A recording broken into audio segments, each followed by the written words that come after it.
সম্মানিত উপস্থিতি, আমরা বলতেছিলাম শহীদের মর্যাদা নিয়ে। শহীদের মর্যাদা কতটুকু সে বিষয়ে আমরা আলোচনা করতেছিলাম। শহীদের অসংখ্য মর্যাদা রয়েছে, তার মধ্যে আরও একটি মর্যাদা হচ্ছে যার পদদ্বয়, যার পাদয় আল্লাহর রাস্তায় ধুলাবালি মেখে যাবে, অর্থাৎ আল্লাহ তাআলার জমিনে আল্লাহর দ্বীনকে প্রতিষ্ঠিত করার জন্য সে তার পা পরিচালিত করবে, সেই পা কোনোদিনও জাহান্নামের আগুন স্পর্শ করতে পারবে না। আল্লাহ রাসূল সাল্লাল্লাহু আলাইহি ওয়াসাল্লাম বলছেন, মাকবারাতা কদামা আবদিন ফি সাবিলিল্লাহি ফাতামাসসাহুন নার, যেই পাদয় আল্লাহর রাস্তায় ধুলাবালি মেখেছে সে পাদয় তা জাহান্নামের আগুনে স্পর্শ করতে পারবে না। হাদিসটি বুখারীর। এছাড়াও যারা এই মুসলিমদের হেফাজত করার জন্য জিহাদের ময়দানে কুফফারদের হত্যা করবে তারা কখনো জাহান্নামে যাবে না, একথা আল্লাহ রাসূল সাল্লাল্লাহু আলাইহি ওয়াসাল্লাম বলেছেন। যে হাদিসটি ইমাম মুসলিম রাহিমাহুল্লাহ নিয়ে এসেছেন, আল্লাহ রাসূল সাল্লাল্লাহু আলাইহি ওয়াসাল্লাম বলেছেন, লা ইয়াজতামিউ মুসকাফিরুন ওয়া কাতিলুহু ফিন্নার, কখনো একজন কাফের এবং তার হত্যাকারী জাহান্নামে একত্রিত হবে না। অর্থাৎ যে জিহাদের ময়দানে কোনো কুফফারকে হত্যা করবে সে কখনো জাহান্নামের মাঝে প্রবেশ করবে না, সে কাফেরের সাথে একত্রিত হবে না। শুধু তাই নয়, এই শহীদদের আরও অনেক মর্যাদা রয়েছে যেগুলো এই স্বল্প সময়ের মাঝে আলোচনা করা সম্ভব নয়।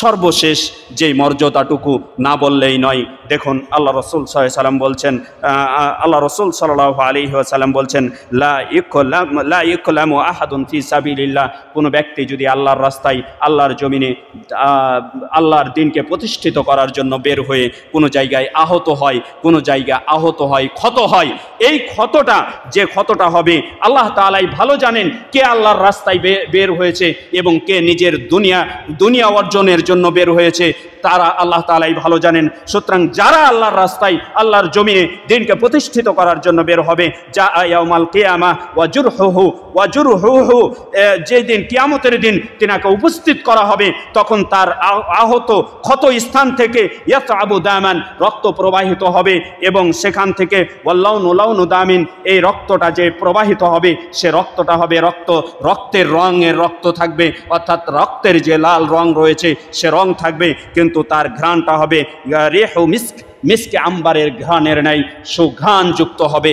এই যারা আল্লাহর রাস্তায় তার জীবনকে, তার শরীর থেকে রক্ত প্রবাহিত করবে। শুধু তাই নয়, সুনান ইবনে মাজাতে যে রিওয়ায়াতটি রয়েছে, আল্লাহ রাসূল সাল্লাল্লাহু আলাইহি ওয়াসাল্লাম বলেছেন, শহীদের জন্য 6টি খেসাল, 6টি মর্যাদা রয়েছে।